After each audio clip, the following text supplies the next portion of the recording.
The Bering Sea disaster, SM Portland loses over 100 containers in violent storm. Imagine this, you've been tracking your cargo shipment, electronics, clothing, vital commercial goods, everything on schedule, headed for Vancouver. Then, out of nowhere, you receive an alert. Your container is missing. The ship encountered a storm. Cargo lost.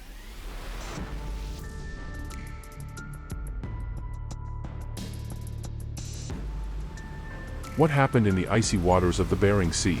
How could a massive modern cargo ship lose over 100 containers in one night? And what does it mean not just for the shipping company, but for global trade?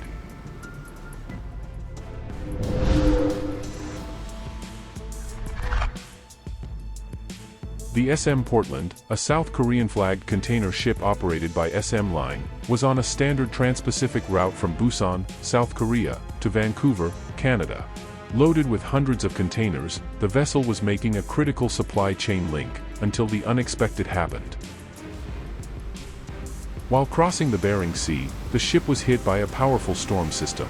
Winds intensified, swells grew, and the SM Portland began to roll dangerously in heavy seas. What followed was one of the largest container losses of 2025. On March 4th, during the peak of the storm, the SM Portland was forced to deviate from its original course. The violent motion of the ship caused a severe tilt, putting enormous stress on the container stacks. Containers began breaking loose, toppling, and crashing into the ocean. By March 5th, the operator confirmed the damage. 115 containers were either lost overboard, crushed on deck, or structurally compromised. This wasn't just a minor event.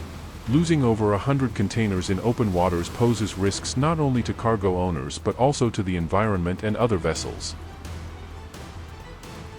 In response, SM Portland altered its route, slowing down and veering off its scheduled path to stabilize the ship and protect the remaining cargo.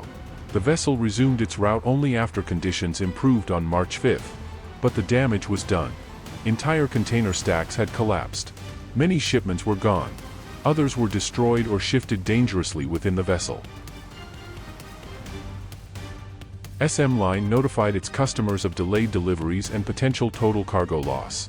Some containers were headed to retailers, warehouses, and manufacturers. Others were personal or high-value shipments. Every lost container represents thousands, even millions, of dollars. Worse still, even containers that remained on board may now be compromised. Shifting cargo can damage internal contents, warp frames, and make handling hazardous once docked.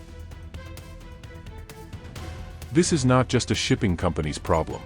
Over 100 containers lost at sea means severe supply chain disruptions, especially as global logistics already face delays and rising costs. Floating containers also pose a navigational hazard. They can drift for miles, often just beneath the surface, invisible to radar, capable of tearing into other vessels' hulls. And then there's the environmental danger. Plastics, electronics, and industrial goods lost in ocean currents threaten marine life and ecosystems. The SM Portland incident is a reminder that even state-of-the-art cargo ships are vulnerable to the forces of nature. Modern shipping relies on fragile balance, container stacks secured by metal lashings, sailing across oceans for weeks. This time, nature won. But this story isn't just about the loss. It's about the urgent questions raised.